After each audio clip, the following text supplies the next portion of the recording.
Welcome back to my channel. তো দাস ব্লগের তরফ থেকে তোমাদের অনেক অনেক ভালোবাসা জানিয়ে আজকে ব্লগটা আবার শুরু করলাম। তো বন্ধুরা, তোমরা কেমন আছো? আশা করছি তোমরা সকলে ভালো আছো। আর দেখো, যেখানে চা বসিয়ে দিয়েছি, তো চলো, এই যে চা কিন্তু হয়ে গেছে। আর এখন সকালে রান্না বান্নার জন্য প্রস্তুত হচ্ছি। তো দেখো, তো এখানে কিন্তু আমি দেখো ঢ্যাঁড়স ভাজা বসিয়ে দিয়েছি, প্রায় 5-10 মিনিট হতে চললো। তো অনেকক্ষণ ঢেকে রেখেছিলাম, তো ভাপে ভাপে অনেকটা সেদ্ধ হয়ে যায় তার জন্য। আর এই যে দেখো, সবজিগুলো আমি কেটে নিয়েছি। তো এখানে ঝিঙ্গে কাটা দেখতে পাচ্ছ, ডাঁটা কাটা দেখতে পাচ্ছ। হ্যাঁ, তো এগুলো দিয়ে আমি আজ ডাল করব, তো মটরের ডাল। তো বন্ধুরা দেখো, এই যে আমি এখন সবজিগুলো, এই যে ডাঁটা আর ঝিঙে, এটা একটু সিটি দিয়ে নেব। আর এদিকে দেখতে পেলাম তো ঢেঁড়স ভাজাগুলো আমার হয়ে গেছে আগেই, তো নামিয়ে নিলাম। তো এখন হলো এই প্রেশারে 2টো সিটি দিয়ে নেব, তাতে আরও সুসিদ্ধ ভালো হয়। আর এর মধ্যে কিন্তু আমি একটু লবণ দিয়ে দিচ্ছি। দেখো, ভালো করে মিশিয়ে দিলাম, তো লবণটা পুরোপুরিভাবে ঢোকে। আর এখানে এই যে দেখো, ডালটা কিন্তু আমি ততক্ষণে কাটা দিয়ে নিচ্ছি। তো বন্ধুরা, এই যে দেখো, তেলে কিন্তু শুকনো লঙ্কা, 5 ফোড়ন, তেজপাতা সব দিয়ে দিলাম। তো এখন এই ডালটা সম্বারা দিয়ে দেবো।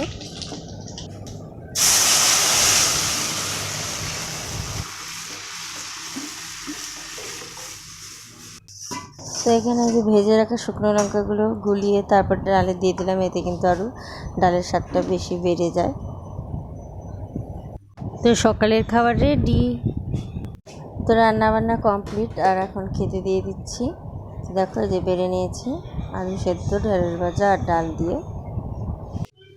আর এখানে দেখতে পাচ্ছ, এই যে মসুর ডাল ভিজিয়ে রেখেছি, আর এখানে ডালিয়া ভিজিয়ে রেখেছি, আর কয়েকটি সবজি। তো এগুলো দিয়ে কিন্তু এই যে এখানে সোয়াবিনও ভাজছি। তো সোয়াবিন দিয়ে, এগুলো দিয়ে সবজি দিয়ে একটা খিচুড়ি বানিয়ে দেবো মেয়েকে, ডালিয়ার খিচুড়ি।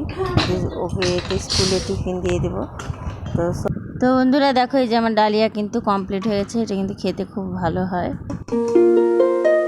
আর এখানে দেখো, যে এগুলোকে বলে কিন্তু চাপড়ি রুটি। তো বন্ধুরা, আবার চলে এলাম দুপুরে খাবার খেতে। একবারে স্নান পুজো দিয়ে চলে এলাম খাবার খেতে। তো এখানে চিংড়ি মাছের তরকারি করা হয়েছে। আর এখানে দেখতে পাচ্ছ, এই যে রসুন দিয়ে ডাঁটা শাক ভাজা আর করলা ভাজা। তো এখন আমরা খেয়ে নেব। তো ফ্রেন্ডস, আবারও চলে এলাম একবারে সোজাসুজি রাত্রিবেলা। তো এখন কিন্তু ঘড়িতে প্রায় 10:15 বাজতে চললো। তো এখন আমি রান্নাঘরে যাব, আর রান্নাঘরে গিয়ে কি করব সেটাই কিন্তু তোমরা দেখবে। তো এই যে দেখো, 3টে ডিম এখানে নেওয়া হয়েছে। তো এই ডিমগুলো কিন্তু পরপর করে পোচ বানিয়ে ফেলবো। তো চলো দেখতে থাকো। আর এই পোচ কিন্তু আমি কাঁচাভাবে করব না, এই যে দেখো, একদম অন্যরকমভাবে করছি। তো আমি এখানে কিন্তু ডিমের পোচটা অন্যরকমভাবে করছি। তো আমি কাঁচা কাঁচা আমাদের ভালো লাগে না, যার জন্য একটু উল্টে পাল্টে সেঁকে নিলাম। তো এতে কিন্তু ভেতরে একদম সেদ্ধ কুসুমের মতন স্বাদ পাওয়া যায়।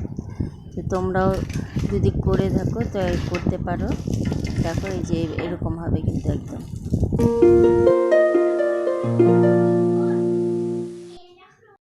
তো ডিমের পোচ বানানো কিন্তু আমার কমপ্লিট হয়ে গেল। তো আজকের মতন আমি ভিডিওটা এখানেই শেষ করছি। তো তোমাদের যদি ভিডিওটি ভালো লাগে, অবশ্যই লাইক, কমেন্ট, শেয়ার করো, আর চ্যানেলটি সাবস্ক্রাইব করে দিও। তো দেখা হচ্ছে নেক্সট ব্লগে।